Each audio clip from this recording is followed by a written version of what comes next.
આ ઘર છે તારા બાપની પેઢી નથી. આવું કોઈને કહીએ તો એને ન ગમે, પણ આ હકીકત છે. દોસ્તો, ઘર હશે ને ત્યાં બધા જ પ્રકારના લોકો હશે.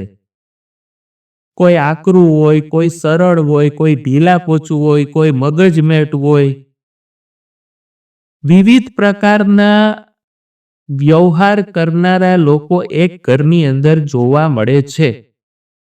ક્યારેક એવું બને કે આપણને બટાકાનું શાક ભાવતું હોય, કોઈને બીજું ભાવે.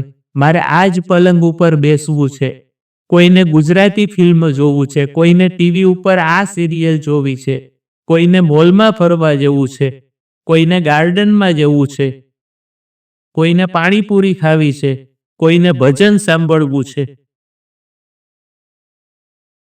દોસ્તો, ઘર હોય ને ત્યાં આ પ્રકારના મતાંતરો રહેવાના છે. પણ એ બધા જ મતાંતરોની વચ્ચેથી જે એક સુંદર ચિત્ર નીકળે ને, એ આપણા જીવનમાં ઉપયોગી હોય છે. આપણે સૌએ મસાલિયું જોયું છે.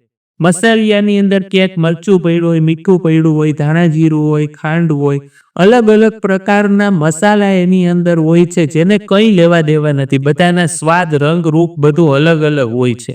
પણ એ બધા ભેગા થાય ને એમાંથી એક સરસ મજાની વાનગી બને છે.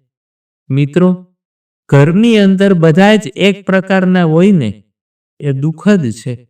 બધાનો સ્વભાવ અલગ અલગ હોય ત્યારે જરૂર પડે ને ત્યારે એ વસ્તુ કામ લાગે છે. એ પ્રકૃતિ, એ સ્વભાવ કામ લાગે છે.